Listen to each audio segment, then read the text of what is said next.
I have this video here on academic honesty and how it relates to our class. So this is going to be especially important as we start to get into the projects. We're going to be doing a lot of writing and calculations and so forth.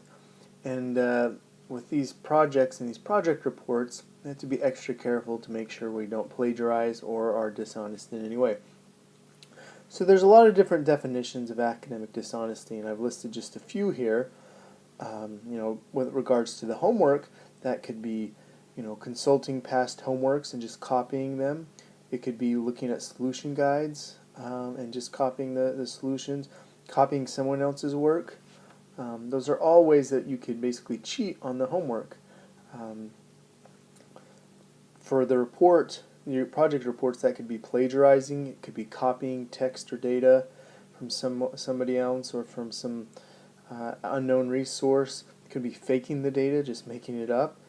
On the test, that could be basically cheating, using unauthorized materials, sneaking in materials or devices you shouldn't use, looking at somebody's test, getting outside help from someone who you shouldn't. That being said, there are a lot of resources that you can tap into that aren't academically dishonest per se. So for instance, you can talk to the professor, TAs, the book, fellow students. Those are all legitimate resources to turn to help. Turning to resources, like I said, like solution guides or copying other people's homeworks and whatnot, those are not legitimate ways to be academically honest. So let me just go through the academic policy a little at WPI. So WPI has this policy, the academic honesty policy, and it's basically set in place to make sure that we ensure the integrity of our institution. We want WPI graduates to be known as competent, honest, fair engineers and graduates. And if an institution has a reputation for producing dishonest graduates, it has an impact on everybody, because that means that companies are less likely to look to those graduates and they're less likely to trust them. So in any case, we have this, what's known as the judicial flow sheet or flow chart, and it just basically shows the procedure, what happens if somebody's accused or a professor thinks something is going on, whether it's cheating, whether it's plagiarism, or whatever. First step is the professor suspects that something dishonest is going on. The professor talks to the department head and gets a second opinion from the department head. Then the professor checks with student life and to see if there is a previous record. So if somebody has plagiarized before and then they have a second incident of plagiarism, then that's serious, and it goes to the campus hearing board, which is a board consisting of students, faculty, and staff who try to give a fair, impartial decision concerning the case involved. If there's no case, then the professor will meet with the student. Either the student will accept some sort of sanction if they agree to that there's some sort of violation taking place. For instance, if a student cheats on a test, they may get a 0 on the test, or if they cheat on or plagiarize on a report, they may get a 0 on the report, etc. There's all sorts of penalties or sanctions that could occur. And at that point, if the student and the professor agree to that, then what happens is the student will sign a letter basically admitting that the student committed the act which is in question. That letter is sent to the student life, and that's the end of it. The hang-up is that this letter is on the student's file. Now, it's in their file, and potentially other people have access to this letter that they may see. It's not on the students' transcripts, or it's not in their GPA or records or anything like that, but it is a letter that may be seen, for instance, by project centers faculty. So if you're thinking about going off campus, it may be that the project center director may see this letter. If you are going to be working for the government in a high security, top security position, it may be that this agency may see this letter, whether it's military or government agency or what. So it's a serious consequence, and this letter there is, again, just to keep track of what the student has done to make sure that there is no pattern or habit of dishonest activity. On the other hand, if a student meets with the professor and does not agree to the conditions of what the professor thinks should happen, they think they're not guilty, or they think that the penalty is too harsh, then it can go to the campus hearing board. And again, this is a board composed of students, faculty, and staff, and their job is to give a fair and impartial decision regarding the case. And this is the campus hearing board is kind of like a court, but the jury is the campus hearing board. Again, the students and faculty and staff who make the decisions. And there's a variety of different directions this could go. If if the student is found responsible by the campus hearing board, but the student doesn't agree to that, the student can appeal it, and it can go to the Presidential Board of Appeals. So there is a mechanism to give fairness to students, but we do take academic honesty seriously here at WPI, and this is why we have this whole judicial system in place to make sure that our students are honest in their academic life. And you can see these different websites, these links here, go to and read and get further details about what is academically honest and so forth. So let's just talk about plagiarism. What is the definition of plagiarism? Basically put, here's a definition from the Merriam-Webster Dictionary. Plagiarism is to steal or pass off the ideas or words of another as one's own, or to use another's production without crediting the source. The idea behind plagiarism is that you are taking somebody else's work and you are claiming it as your own. You're passing it off as your own. And that their work could be either ideas or it could be words. If you take somebody else's idea and you write about it but do not give that person credit, that's definitely plagiarism. The other one is copying somebody else's words, and that's the more common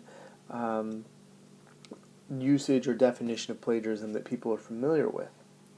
So various types of plagiarism are possible. There is the straightforward copy-paste, where I go ahead and find some text and I copy and paste it. And that can have various forms. That can be copying an entire paragraph. It could be copying a few sentences here and there. That's the copy-paste method of plagiarism. And then there's the method I call paraphrasing, where you copy-paste somebody else's work, but then you change words. You change a few words in this sentence, or you change one or two words in this sentence. So the basic structure and format is the same as the original work that you copied, but it's not exactly the same because you've changed words here and there. And that's a form of plagiarism because, again, you're taking somebody else's work and trying to pass it off as your own. You can take somebody's ideas. So if somebody came up with an idea and they describe it somewhere, and then you go ahead and try to describe or pass that idea off as your own, maybe somebody designs a chemical process and you want to claim it as your own without giving credit to the person who designed it, that's another form of plagiarism. Still, there's one other form of plagiarism, and this is a very subtle form of plagiarism, but this is taking the structure of somebody else's work and basically structuring your document in the same way. So for instance, if somebody writes an article about birds, and they have paragraph 1 about the wings of birds, paragraph 2 about the color of birds, paragraph 3 about the size of birds, etc. And you basically use the exact same format as them. You don't use the exact same words, but you use the first paragraph the same about wings, and the second paragraph about bird color, and the third paragraph about the size of birds, etc. Even though you may not be using the exact same words as that original work, that's still a form of plagiarism because you're taking their work, which is the structure of the document, and trying to pass it off as your own. And there are various other more subtle ways of plagiarism, but again, the overall idea is you're taking somebody else's work and using it as your own without giving them proper accreditation, or without basically just claiming it as your own. So let's have a quiz. Quiz question 1. You are not allowed to copy another's words. So answer, false. You are definitely allowed to copy somebody else's words, but you have to cite them. Give a citation. So so it's okay to copy somebody else's text and then put it into your report or whatever document you want, as long as you give a citation. And there's various citation formats there's the APA, and there's, I think there's Harvard and Chicago, etc. There's all these different formats, and you've used these before in some of your other classes, or you should have used them before in some of your other classes, maybe in high school. But it's perfectly fine to cite somebody and copy their words as long as you're giving them the citation. The danger, however, is if you cite too much, if you just give a document that is only citations and no original thought on your work, on your part, that would definitely constitute a form of plagiarism because you're not putting any original work in yourself. Okay, next question. You can use other people's ideas without citing if you don't use the words exactly. Well, that's false. Other people have ideas, and you are not to use other people's ideas, of course, unless you cite them properly. And then copy paste is usually a good idea. Well, hopefully you realize by now, big false. Okay, so let me just close this up. When in doubt, ask. If you are not sure if something is plagiarism or cheating or dishonest, whatever, ask. That's my job, and your professor's job is to clear this up and to be clear about this, to answer your questions. There's nothing wrong with asking a question about plagiarism or whatnot. It's much better to ask and clear something up early on than to turn something in and realize that you may have committed plagiarism, whether purposefully or inadvertently. Last point, ignorance is not an excuse. Just like with the laws, you can't claim if you run a stop sign that you didn't see it and therefore you don't have to pay the ticket because you didn't see the stop sign. That doesn't work in the real world because your job is to pay attention to where the stop signs are. And just like that, in the real world, your job is to pay attention and make sure you don't plagiarize. Make sure you don't cheat. So, therefore, pay attention. When in doubt, ask, and don't use ignorance as an excuse.